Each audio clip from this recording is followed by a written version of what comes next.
So let's start with the mother of all problems, which I'm going to describe as short-termism. By short-termism, I mean campaigns that are designed to run and measured over periods of less than 6 months. 6 months is not an arbitrary period of time. Let me just explain why. There is a big deception in short-termism. I think what a lot of people in general management in companies these days don't know, because they often lack marketing experience, and shamefully, an enormous number of people who work in digital these days have never been taught, is that there are actually two ways we can drive sales. The one that they all tend to forget is good old-fashioned brand building. It's somehow regarded as unsexy these days.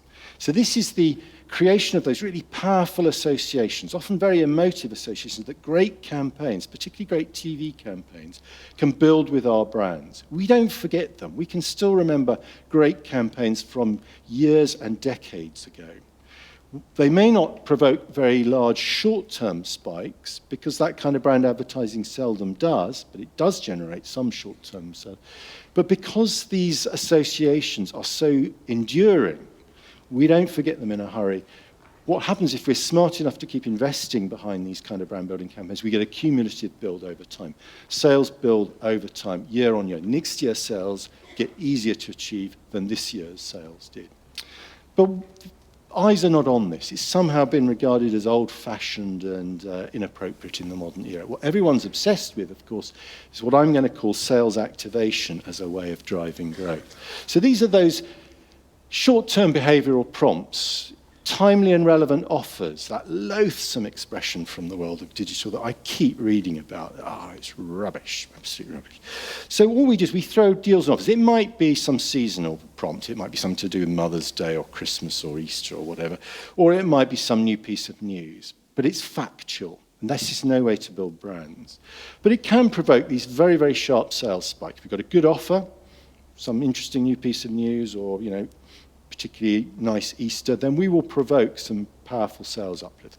But these messages are often time limited and or just simply not memorable. We don't remember facts remotely as powerfully as we remember emotional associations. That's why brand building is an emotional game, and why the media that drive successful brand growth are emotional media, which we'll come back to later. So we forget about this. We're in a frenzy of sales activation at the moment. And if you look at this chart, if you measure success in the long term, that's the right-hand side of my chart, you come to the inescapable conclusion that brand building is the way to drive growth in the long term, and indeed it is.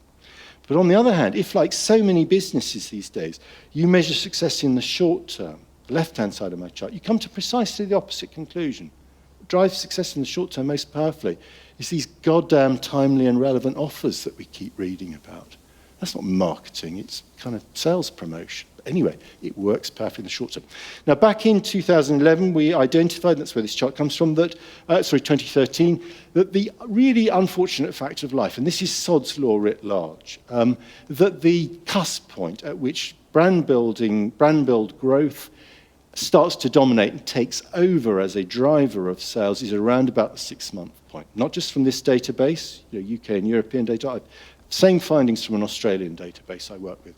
Around about 6 months, brand built growth starts to take away. And that's a really unfortunate period of time if you think about it. It means that everything, up to and including quarterly reporting, is fairly and squarely short term. And of course, real-time data-driven marketing, absolutely the epitome of short-term.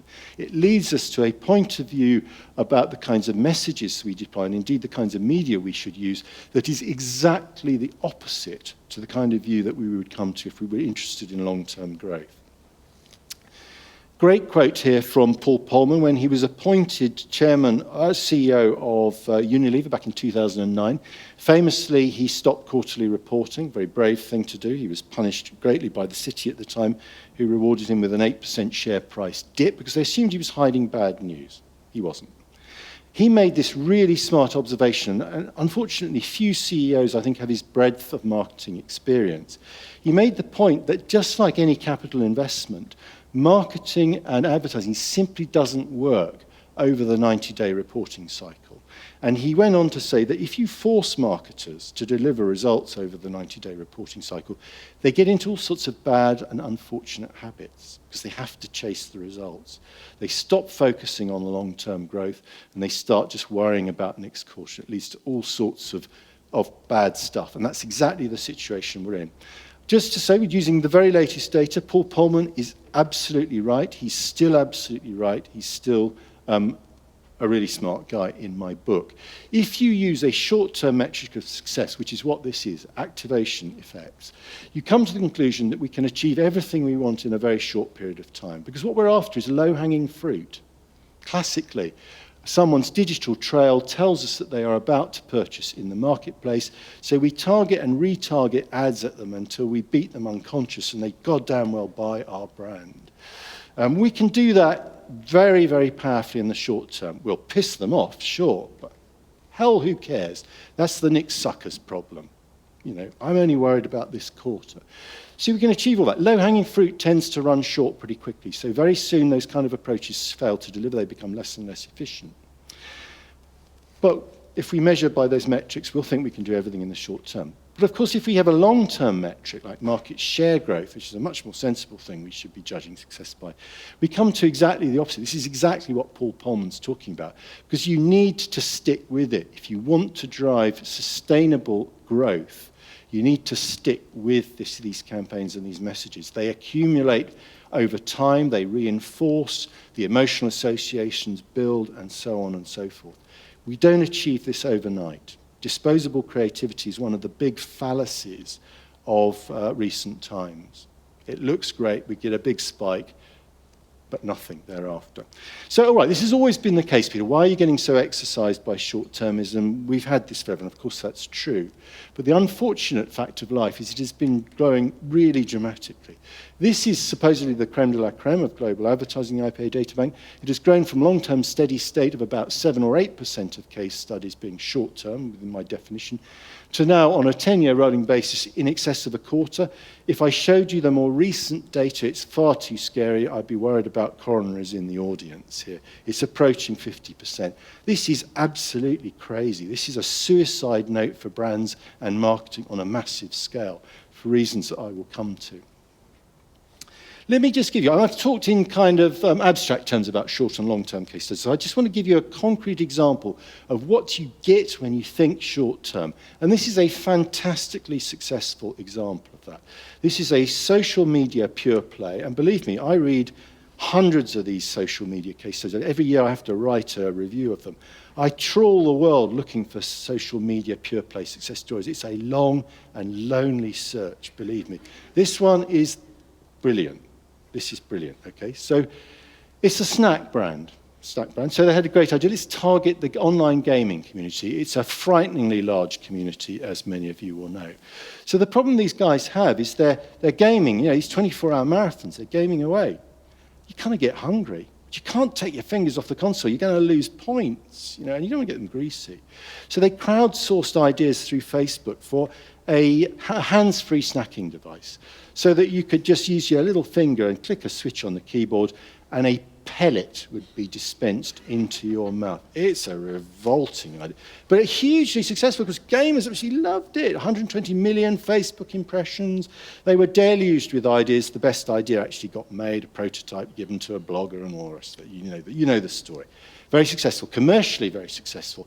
Every pound they spent on this idea generated net of costs just over £1 in incremental profits. You don't see that in social media pure plays very often, believe me. It's a good idea.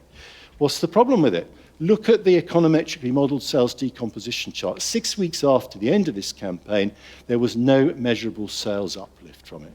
It was a big spike, wham, bam, and it was gone. No one had thought about how to make this idea last in market to entrench behavioural change. They've since learnt.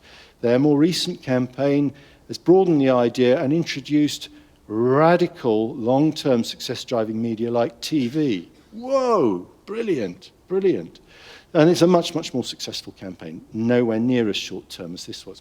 Let me contrast that, if I can, with what is currently the most long-term success story in the IPA data bank. This case study was written in 2014. It's for Specsavers.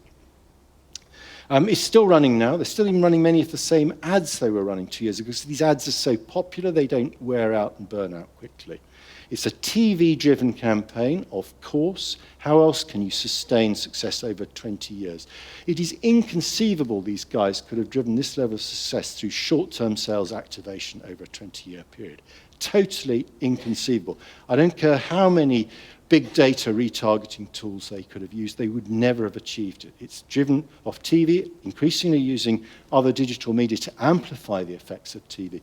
But this is the sales econometric model of sales decomposition model. It shows that over a 20-year period, they drove over £1 billion of incremental profit from this campaign. It's an astonishing success story, truly astonishing. You probably know the campaign, but it's very simple. They're 30-second ideas. The campaign really caught on and started to motor ahead when they came up with the line, which you should have gone to Specsavers. The idea, of course, is that if you don't get your eyes tested at Specsavers and buy your glasses from them, then the world is going to be a rather confusing and fuzzy place. So beware. Here's a great ad. Good girl, Phoebe. Nice and calm today.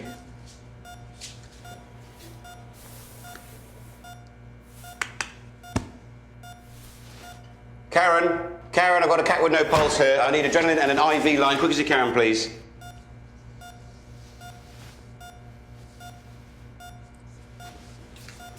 See you tomorrow.